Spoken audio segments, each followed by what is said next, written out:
a torn check. A Hollywood legend. And the President of the United States personally tracking his arrival. First National Bank, Philadelphia. November 12, 1954. 11:43 a.m. Jessica Martinez, senior teller, 12 years of spotless service, stares at the man across from her. Weathered face. Worn boots. Cowboy hat in hand. And a check for $500,000. Government seal. Presidential signature. She picks it up, examines it under the light, then does something that will end her career in exactly 47 minutes. She tears it. Slowly. Deliberately. Right down the middle. The pieces flutter to the counter. Forgery. Fraud. You think I'm stupid enough to believe John Wayne has a check from the president? 8 customers freeze. Nobody moves. Nobody speaks. The man, 6'4", shoulders that carried 83 films, stands perfectly still. His hands don't shake. His voice doesn't rise. He simply watches her destroy a presidential disbursement. The door opens. 2 men. Dark suits. Earpieces. Secret Service. Behind them, a third man. White House Chief of Staff. He sees the torn paper. He sees the cowboy.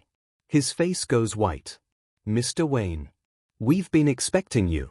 The room stops breathing. Jessica's knees buckle.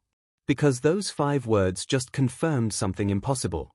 The President of the United States knew John Wayne was coming to this bank, at this exact time, with that exact check. And she just tore it up. Why does the President care about a Hollywood actor's bank deposit? What is John Wayne really doing here? And why did the White House send the Secret Service to make sure he arrived safely? Stay. Because in the next 47 minutes, 8 witnesses will watch Jessica Martinez realize she didn't just insult a movie star. She interfered with a matter of national security. And the word, sir, it's about to mean something she'll never forget. If you want to see how one assumption destroyed a career and why respect should never wait for recognition, keep watching. Drop a comment and tell me, where are you watching this from? Let's go. 5 a.m. John Wayne's ranch, Encino, California. The alarm doesn't wake him because he never really slept. At 47 years old, after 6 months of something that changed him, sleep comes hard. His wife Pilar finds him on the porch, coffee in hand, watching the sun rise over the San Fernando Valley. You should rest, Duke. I've rested enough. Today matters. Inside his briefcase, the check. $500,000. Payment from the United States Treasury. But it's not for acting. It's for something bigger. 6 months ago, President Dwight D. Eisenhower called him personally. Not through an agent. Not through a studio. Direct line to the ranch. Duke, I need you. The Korean War, officially over, but 40,000 American soldiers still stationed along the DMZ. Morale collapsing. Temperatures hitting 20 below zero. Boys barely 19 years old, frostbite, homesickness, wondering if anyone back home remembers they exist. Eisenhower needed someone those boys would recognize. Someone who represented everything they were fighting for. John Wayne spent 6 months in Korea. Not a photo op. Not a handshake tour. He slept in their barracks. Ate their rations. Listened to their stories. A kid from Ohio, hands shaking from cold, showed him a photo of his girl back home. Wayne sat with him for 2 hours. Another soldier, barely 18, cried about missing his mother's funeral. Wayne held him while he sobbed. 42,000 soldiers. Wayne met as many as he could. The USO paid expenses, but Eisenhower insisted on compensation. Presidential Discretionary Fund. $500,000. Not charity. Earned. The check arrived 3 days ago with a letter on White House stationery. The nation owes you a debt, Duke. This is a small repayment for what you gave our boys. Deliver it in person. We'll be watching. Wayne could have deposited it in California. But there's something about walking into a bank as a citizen, not a celebrity. His father, Clyde Morrison, a pharmacist who lost everything in the Depression, taught him that. A man's dignity isn't in his wallet. It's in how he's treated when the wallet's empty. Wayne carries his father's briefcase now. Cracked leather. Brass corners worn smooth. Inside, the check, the presidential letter, his military service record from World War II, and 2 forms of ID. He shouldn't need any of it. The check should be enough. But he knows better. He's heard the stories. The drive from the hotel takes 22 minutes. First National Bank. Marble columns. American flags. The kind of building that promises respect. Wayne walks through glass doors at 11:43 a.m. The lobby smells like polished wood and old money. Fluorescent lights hum. Security camera in the corner, timestamp rolling. 3 teller windows. Counter 2 is open. Jessica Martinez sits there. 41 years old. Navy blue blazer. Name badge polished. 12 years at First National. Employee of the month 3 times. Fraud prevention specialist. She prides herself on catching fakes. Wayne approaches. Hat in hand. Briefcase under his arm. Good morning. I'd like to deposit this. He places the check on the counter. $500,000. Payable to Marion Robert Morrison, known professionally as John Wayne. Issued by the United States Treasury. Authorized by presidential order. Signed by the Secretary of the Treasury. Jessica looks at the check. Then she looks at Wayne. And something shifts. Something subtle. The look that says, this doesn't add up. Actors don't get government checks. Cowboys don't carry $500,000. Her smile stays professional, but her words cut. Can I see identification, please? Wayne provides his driver's license. California. Current. Photo matches. She studies it too long. Types something into her computer. Pauses. Do you have another form of ID? Of course. Passport. Also current. Also valid. She holds it next to his face. Comparing. Doubting. 8 customers in line now, all watching. Sir, this is a very large amount. I'll need documentation for the source of funds. Wayne's jaw tightens, just slightly. It's a government check. The source is printed on it. I understand, but we have protocols. Do you have a letter of authorization? Wayne reaches into his briefcase. Presidential letter. White House seal. Eisenhower's signature.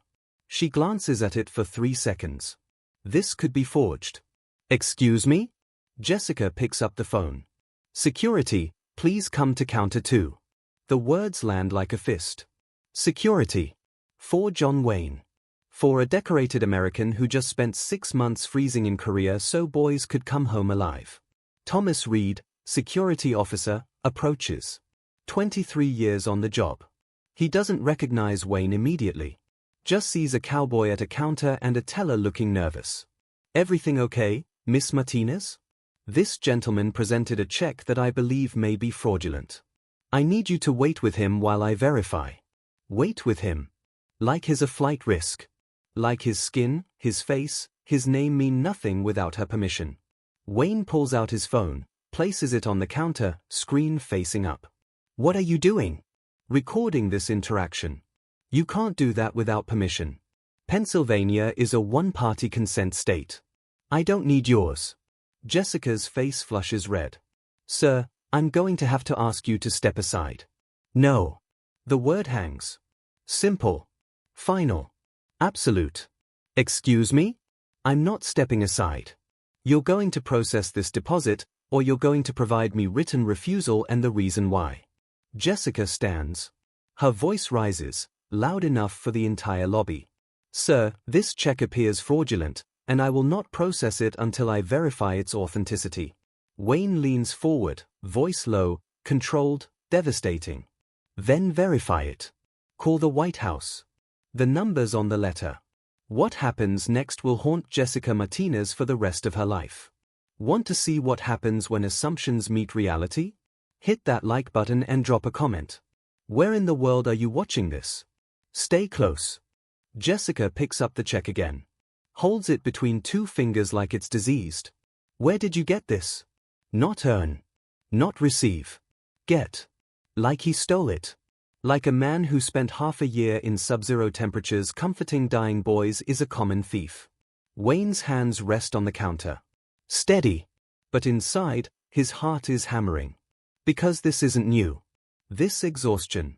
This weight of proving yourself when you've already proven everything. 83 films. 2 Academy Awards. Shook hands with every president since Franklin Roosevelt. And still, in this moment, he's just a man in worn boots who doesn't look like he belongs. The 8 customers behind him watch. An elderly man, veteran by the look of him, American Legion pin on his jacket. A young mother with 2 kids. A businessman in a pressed suit. Nobody speaks. Nobody helps. They just watch a legend get humiliated because he doesn't fit someone's mental picture of wealth. Jessica's voice cuts through. I'm calling the authorities. Not the bank's fraud department. The authorities. Police. Wayne feels something break inside him. Not anger. Sadness. The kind that comes when you realize some people will never see past their own assumptions. But he doesn't move. Doesn't raise his voice. Just stands there, 6'4" of quiet dignity, and waits. The branch manager's door opens. Thomas Richardson. 56 years old. 30 years in banking. He's seen Wayne's name on the appointment list since yesterday. VIP arrival. Presidential request. He steps into the lobby, sees the torn check on the counter, sees Wayne's face, and the color drains from his skin like someone pulled a plug. Mr. Wayne. Oh my God. Mr. Wayne. He rushes forward, picks up the torn pieces with shaking hands. Jessica, do you know what you've done? Do you have any idea? He's trying to deposit a fraudulent check. I was protecting the bank. Fraudulent? Jessica, this check is from President Eisenhower. This man just spent 6 months in Korea on behalf of the United States government. This is a presidential disbursement. Silence. The kind that crushes. Jessica's mouth opens. Nothing comes out. Richardson pulls out his phone, dials with trembling fingers. Yes, this is Thomas Richardson, First National Philadelphia. I need to speak with someone immediately. There's been an incident involving Mr. Wayne.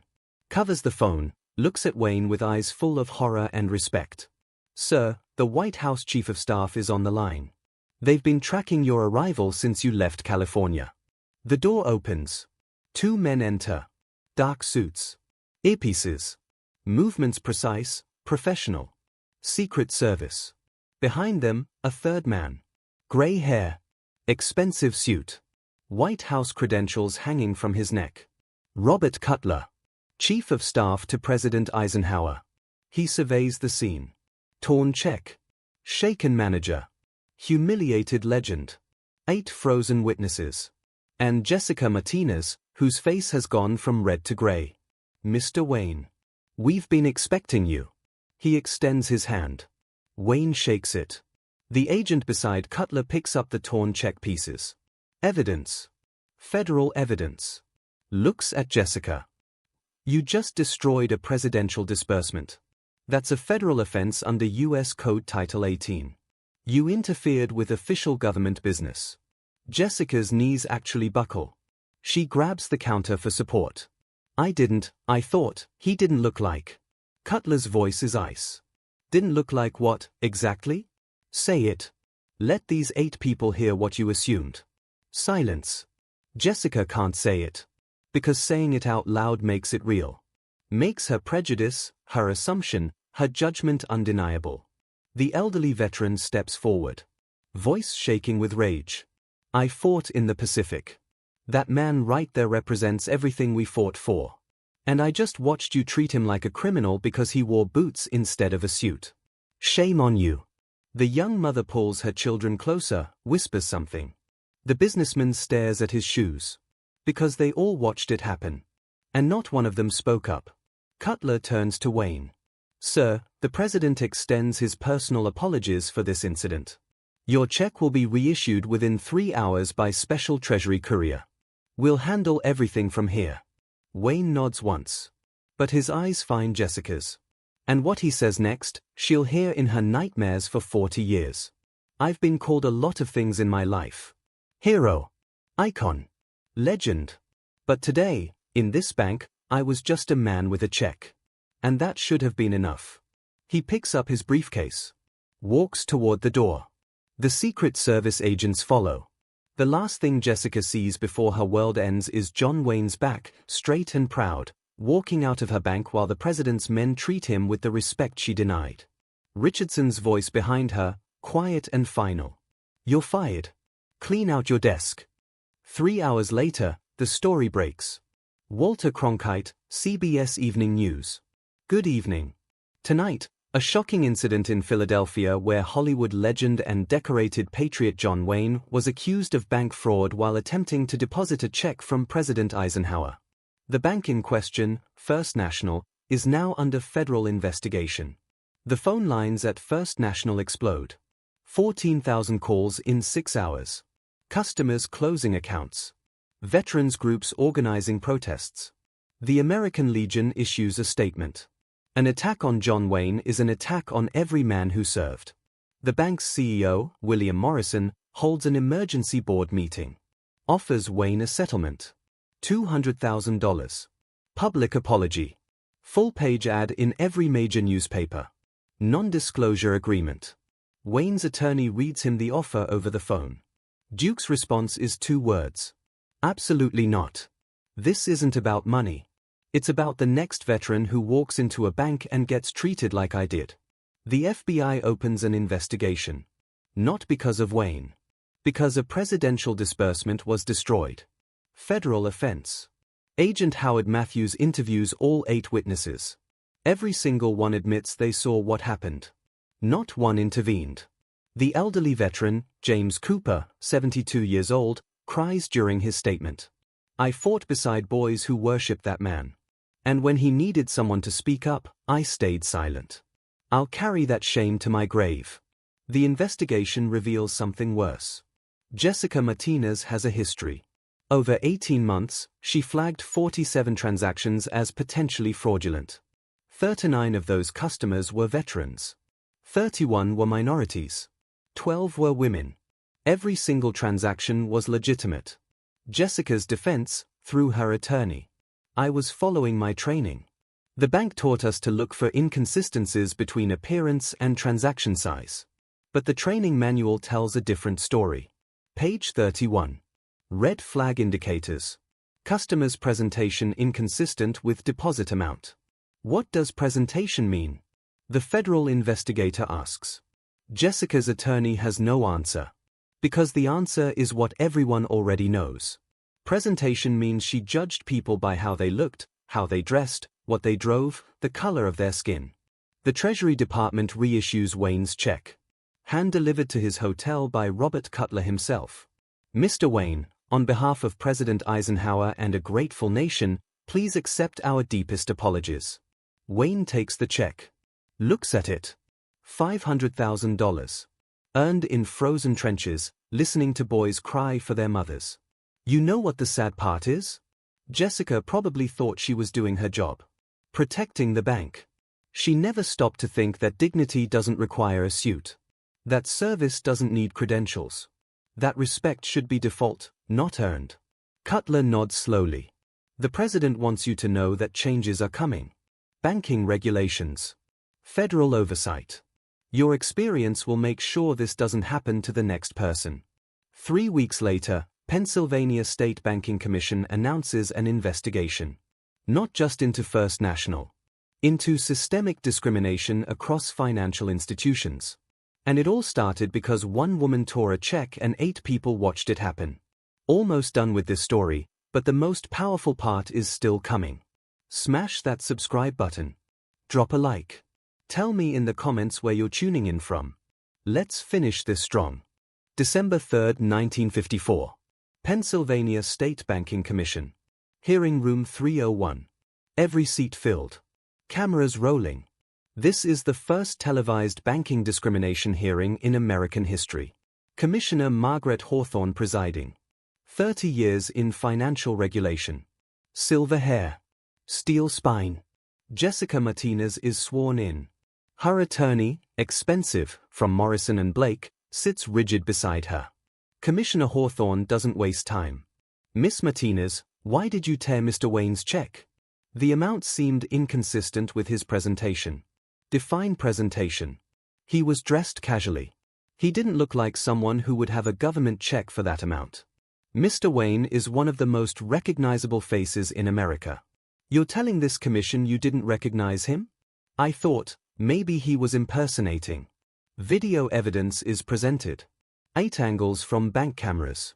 Wayne's calm professionalism. Jessica's visible hostility. The moment she tore the check, deliberate, slow. Commissioner Hawthorne freezes the frame. You tore this check to punish him. Not to protect the bank. To punish a man who didn't meet your expectations. Jessica's attorney objects. Speculation. Overruled. Answer the question, Miss Martinez. I was following protocol. You flagged 47 transactions in 18 months. 39 were veterans. You don't like veterans, Miss Martinez? That's absurd.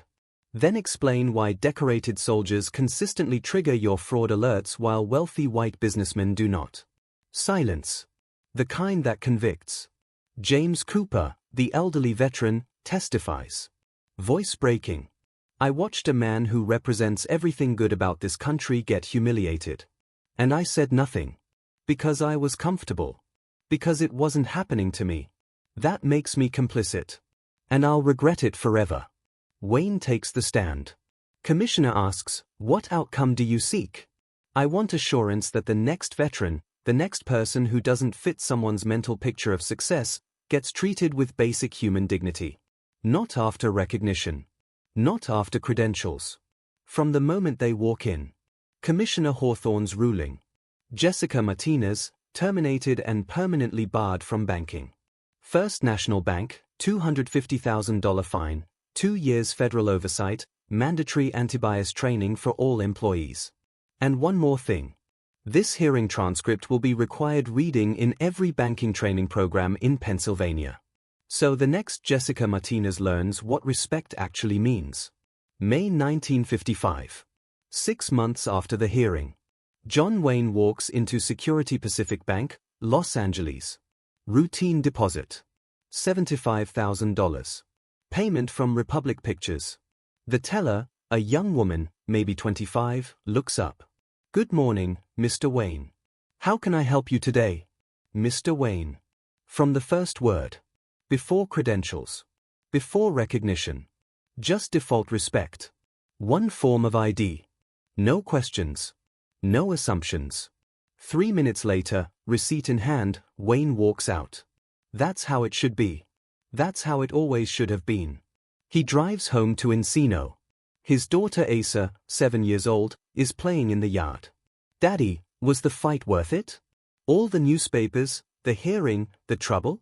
Wayne kneels down, eye level with her. Yeah, sweetheart. It was worth it. Because somewhere right now, a veteran is walking into a bank. And maybe, just maybe, because of what happened, they'll get treated with respect from the start. Not after they prove who they are. Just because they're human. That's worth fighting for. Dignity shouldn't require proof. Respect shouldn't require recognition. And the word sir, it should come at minute 1, not minute 47. If this story moved you, if you believe respect should be the default, not the exception, share this video. Not for views. For the person who needs to know their dignity matters from the moment they walk in. Hit like if you believe everyone deserves respect from the start. Subscribe, because stories like this need to be told. And comment, has something like this ever happened to you? Where are you watching from? Let's make respect the standard. Let's make dignity the default. Because in the end, that's what makes us human.